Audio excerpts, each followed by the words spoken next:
was the biggest hurdle and challenge? And go ahead and comment on whatever you were going to comment on there too. Well, I think, yeah, just to sort of piggyback on that, it's like I think most people just need to wake up in the morning and just have that sort of like childlike enthusiasm that anything could happen today. Anything is possible. A change can happen at any moment in my life, in the world, in the things that I'm doing, rather than the other mindset, which is like, oh, I'm screwed, life sucks, this is hard, blah, blah, blah. It's like, hey, things can change in an instant and anything is possible at any single moment.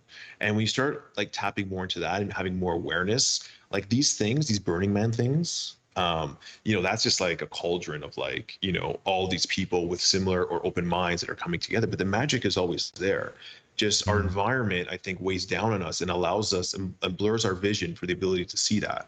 But the more you sort of break free from that, start living a life of more in flow, more in the moment, being more aware of your surroundings and just being open to possibility, more possibility enters into your life. And that's what's been my experience. And also reading a book last year, The Surrender Experiment, like it just summed it all up for me, which is like, hey, all this shit's going to happen. Don't try to judge it. Just go with it and see what comes out the other end. When we resist, control, have this plan in our mind, it's like, no, it's got to be this way. You keep yourself stuck in that box. And then you're just like, screw it. We're going with the flow.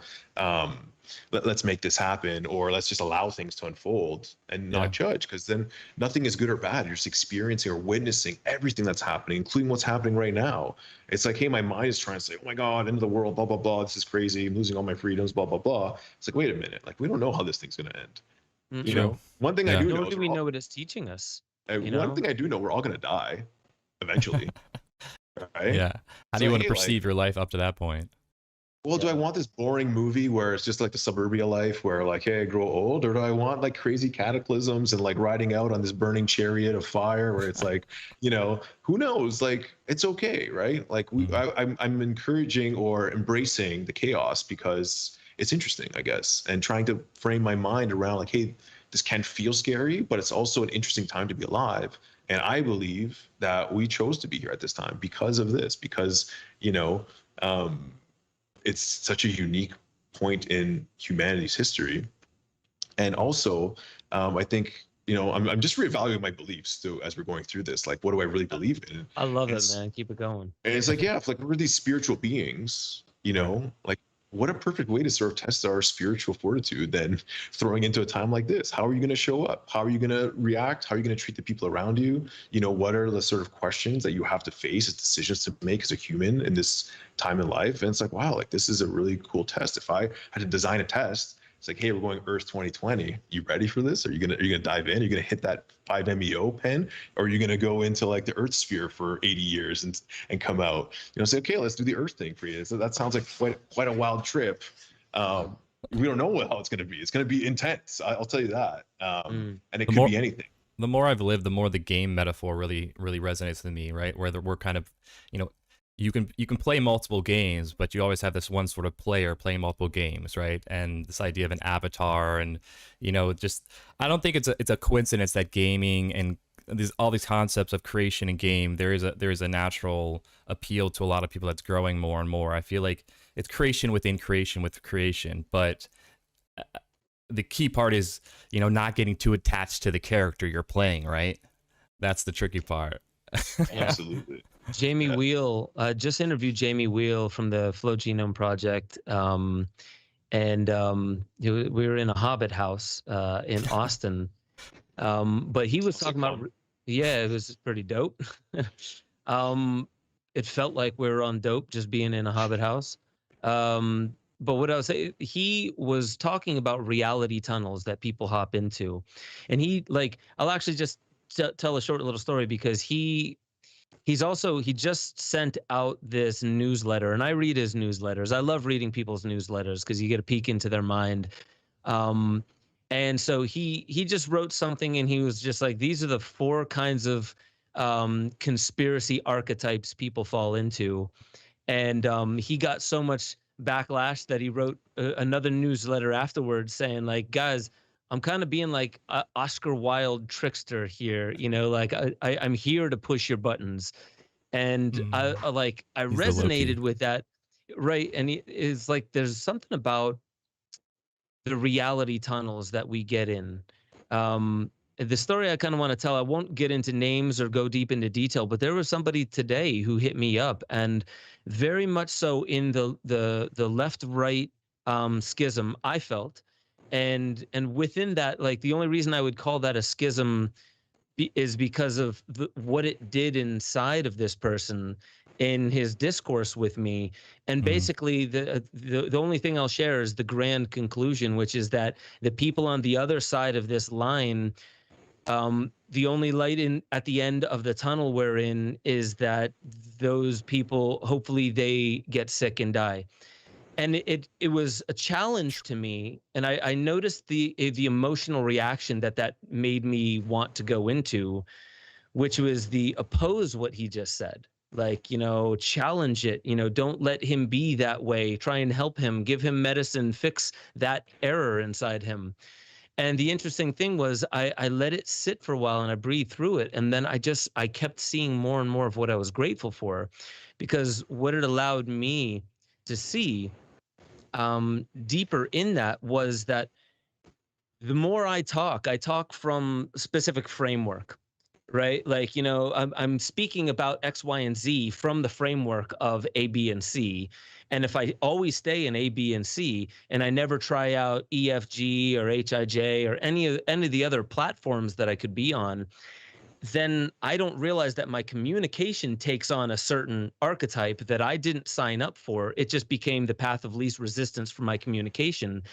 And then it started closing the door on me possibly seeing the equal humanness in the radically other, right? In the radically different person. I couldn't see the humanness until my friend showed me this is the extreme of the tunnel, and the danger of not seeing the other as, as radically different as they are equally worthy of your love and your consideration.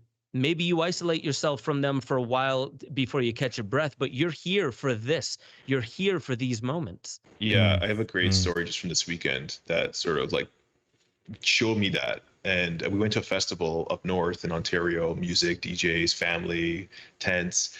And a friend of mine that came, his air mattress exploded in the middle of the night. And we had 3 for me, my wife, and my 2 kids that were provided as part of our tent or whatever we had.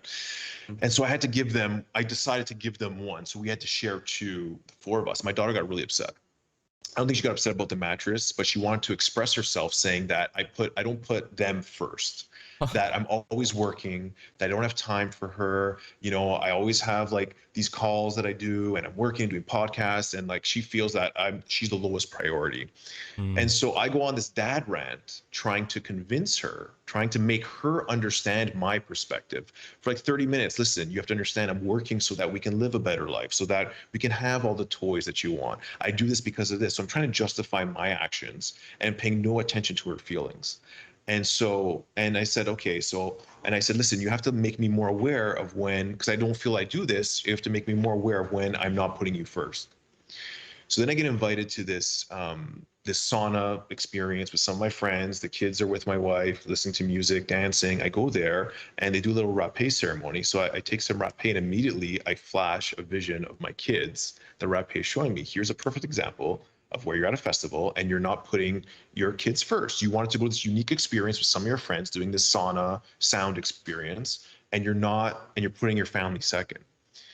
So I leave there, and then I realize that my daughter only sees it from her perspective. She doesn't understand me. She doesn't understand what I'm doing. All she sees is dad is busy and I'm not first. And I'm trying to force my views on her, saying, hey, you need to understand me. I don't need to understand you. But in that moment, I left everything I was doing right then and there. It showed me that I had to go and say, hey, listen, I want to understand you more. I see now how you see dad from this perspective. You see me not putting you first. And now I'm going to make a point to like, I want to understand how you're feeling. You need to share how you're feeling. So I was like, I just shifted my whole perspective, where I thought I need to make her understand me. And I think what a lot of people are trying to do is make the other understand them without really trying to understand the other. And it doesn't mean you have to agree with them. It just has a place from understanding. And a lot of the conversations I have, which I'm pretty sure what you're alluding to, I'm trying to make them understand me without really trying to understand how scared they are, how uncertain they are, how they've been raised, what their environment is like 24/7, all the inputs that they're getting, which is causing them to see reality through this lens. And then I have to reflect on the same thing with me. It's like, hey, wait, what's directing this movie I find myself in? You know, is it me, or am I being influenced by what I think, what others think, what I want to believe? And am I really allowing myself to be open to sort of be in the seat of the observer? And that's an ongoing sort of challenge for me. And I always got to reflect, like, hey, why do I do the things the way I do? Why do I think the way I do? Is there a program? Am I being influenced? So I feel you 100%.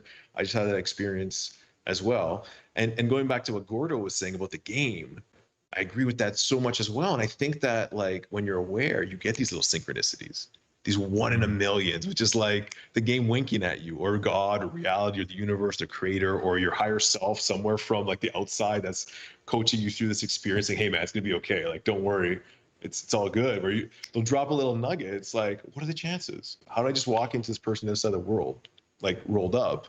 And I think they're planted there just for you to like second guess, like, is this even real right now? Are we really doing that? So anyways, two things I wanted to chime in on there. Make sure you all head over to benjosephstewart.com, become a member. You'll have access to the growing library of deeper dives where I talk about all the stuff that I really can't talk about on YouTube. Make sure you get involved in the Discord chat. That's where a lot of the conversation is happening, talking about new theories, being able to interweave into the greater conversation that is how we awaken infinity. That's our highest potential. And I just want to remind you, you are the most powerful technology ever known to creation. Wield it like an artist with a conscience.